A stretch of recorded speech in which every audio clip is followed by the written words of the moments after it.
tout feu, tout flamme. Un jour ça va, le lendemain, tout est à refaire, tout est à recommencer. Ton humeur varie et s'accorde à l'humeur de la personne avec qui tu es. Tel un autoradio qui capte toutes les fréquences environnantes en s'accordant à la plus proche.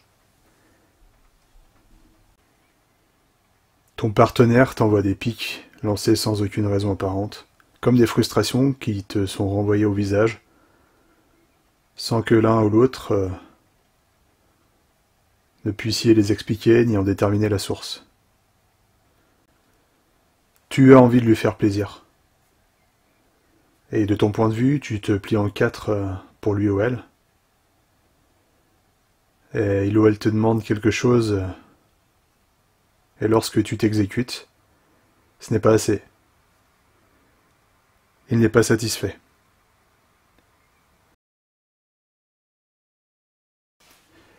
De temps à autre, nous nous accordons inconsciemment à l'humeur et au diapason de notre partenaire en oubliant de nous accorder à notre propre diapason. Ce que notre partenaire ressent nous renvoie à sa façon. Déjà vu? Déjà vécu? Alors recentre-toi. Les intentions derrière tes actes doivent provenir de ton propre point d'attraction, non celui de quelqu'un d'autre, car tu te condamnes à te perdre en fonctionnant ainsi. Ne fais pas plaisir pour obtenir. Fais plaisir inconditionnellement, car cela te fait plaisir de faire plaisir. Mais donc pourquoi est-ce que je fonctionne ainsi? Pourquoi est-ce que je ne trouve pas la stabilité amoureuse? Pourquoi je ne trouve pas l'amour, le vrai, le réel, celui que je souhaite obtenir? Eh bien en fait, l'amour tu l'as déjà trouvé. Car il demeure éternellement en toi et il le restera à jamais. Alors pourquoi aller le chercher dans des sources taries, presque asséchées ou peu abondantes, alors qu'il y en a une source inépuisable en toi? Réactive-le. Entretiens-le aussi fréquemment que possible, et rappelle-toi qu'il est là, à chaque instant, tous les jours. Qu'il est là pour ton propre bien-être, qu'il est là pour toi. Que lui est inconditionnel. Et ainsi, il nous arrive de l'oublier, et c'est pour cela que nous le cherchons chez l'autre. Si tu le cherches chez quelqu'un d'autre, alors il devient conditionnel et fluctueux. En conséquence, la quête d'harmonie dans une relation devient tumultueuse, chaotique, et ne peut jamais s'accomplir, car l'amour équilibré se compose de deux êtres équilibrés, qui aiment, et qui donnent inconditionnellement sans attendre de l'autre en retour. Ainsi naissent et mûrissent les fruits d'une relation harmonieuse. Aussi, parce que l'amour sain est inconditionnel, lorsque tu reproches quelque chose à l'autre, tu te places en contradiction avec toi-même. Et tu cherches chez l'autre quelque chose qu'il manque en toi. À toi de le retrouver au plus profond de toi sans le chercher dans l'autre. Il est déjà en toi, souviens-t'en. Dans l'absolu, donne à l'autre tout ce que tu es, sans rien retenir, sans condition, sans négociation, sans attente. Ne passe pas de marché mental. Elle n'a pas fait ça pour moi, donc je ne ferai pas ça non plus pour elle. Non. Exprime tes envies clairement, et exprime ce que tu souhaites sans embâge. Évite les zones de flou. C'est bien beau tout ça, mais je m'aime déjà et... Comment est-ce que je peux faire lorsque je recherche l'amour? Je le recherche, je m'aime déjà. Et que ça ne vient pas. Alors c'est difficile pour nous tous, puisque on aime voir les choses apparaître et se manifester et prendre une forme réelle. Mais c'est justement la chose inverse qu'il faut faire. Ne te concentre pas sur sa concrétisation, ni le moment où l'amour se manifestera, car en faisant cela, tu fermes les vannes de l'amour inconditionnel, en installant dans ton état d'esprit la condition du besoin de l'autre, de l'amour de l'autre et de l'attente de l'autre. et ainsi tu bloques son arrivée, paradoxalement. Mais alors, ceux qui sont dans des relations conditionnelles, ils s'en sortent bien. Ceux qui dépendent l'un de l'autre, ceux qui attendent de l'autre. Il y a bien des couples qui continuent comme ça et qui le vivent très bien. Oui, bien sûr. Et on peut dans l'ensemble avoir des relations très épanouies. Mais, puisque vous êtes ici, interrogez-vous. Dans l'absolu, dans quel type de relation souhaitez-vous idéalement entrer ? Une relation où nous avons besoin que l'autre nous accorde toute son attention et devienne dépendant de nous pour être bien, ce qui devient, comme vous l'avez peut-être déjà vécu, vite lassant et énervant. Et nous partons en courant quand cela arrive.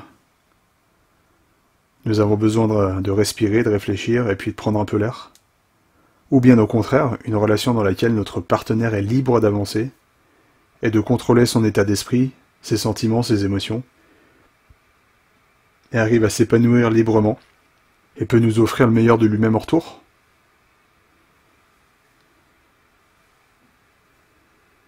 Personnellement, j'ai vite choisi. Qu'importe les techniques de drague, qu'importe les façons d'être, les masques, un jour ils tomberont. Donc demande-toi si ça ne vient pas, est-ce que tu places cette personne ou est-ce que tu places l'amour sur une marche trop haute pour toi ? Au fond, est-ce que tu te sens digne d'aimer ou d'être aimé par cette personne, par toi-même ? Est-ce que tu es digne de donner ton amour ? Et le plus important, est-ce que tu es digne de te donner ton amour ? Mais alors, de toutes ces conditions, qu'est-ce que j'en fais ? Puisque je suis conditionné à rester comme je suis et c'est difficile pour moi de sortir de ce schéma conditionné. Bien sûr, mais si tu gardes à l'état d'esprit que chaque jour est un peu meilleur que le précédent et si tu sais vraiment y arriver, tu le peux. Puisqu'encore une fois, tu es libre de tes propres choix et tu peux choisir à chaque instant de réagir de la manière dont tu le souhaites. Et en effet, ton éducation, tes parents t'ont peut-être conditionné à te donner de l'affection à la condition de bien te comporter, de mettre la table, d'être sage et de leur obéir, pour finalement leur propre bien-être. Et au fur et à mesure que tu grandis, s'installe un sentiment de recherche d'approbation pour satisfaire papa-maman, qui est conditionné à la satisfaction des autres, avant celle de la satisfaction de soi. Et malheureusement, cependant, en grandissant, ce conditionnement et l'approbation des autres entrent en contradiction avec ce que l'on est vraiment. C'est-à-dire ne pas chercher l'approbation des autres et avancer pour soi. Oui, mais je suis vraiment amoureux de quelqu'un et je pense que c'est la bonne et elle n'est pas attirée par moi, mais je pense qu'en passant du temps ensemble, tout peut changer et je peux la faire tomber amoureuse et c'est ton choix. Mais souhaites-tu vraiment être avec quelqu'un qui te donne des conditions de relation pour être avec toi, pour construire quelque chose, puisque son amour est conditionnel? Peut-être est-il également conditionné au temps qui passe et qu'au bout d'un moment il va s'estomper et qu'il est également conditionné à un meilleur partenaire. Peut-être que il ou elle trouvera mieux que toi un jour. Alors pense différemment. N'attends a priori rien de cette relation et lance-toi-y comme dans une excellente relation amicale, sans qu'il n'y ait d'autres choses qui doivent ressortir. Et qui sait, un jour tu pourrais peut-être être surpris. Si tu te conditionnes à chercher l'amour, mets-toi en direction de quelqu'un qui n'a aucune condition de relation à te proposer. Et entre dans cette relation avec, dans ta façon d'envisager ce que vous construirez, la philosophie suivante. Je t'aime beaucoup. Laissons faire et voyons ce que ça donne. L'amour, tu l'as déjà. Il est en toi. Il te suffit simplement de le manifester autant que possible. Et de le manifester envers toi. Et ce, inconditionnellement. Lorsque tu seras amoureux de toi-même, tu n'auras plus à t'en faire. Tu n'auras plus aucune question à ce sujet à te poser. Le reste, l'amour, viendra avec.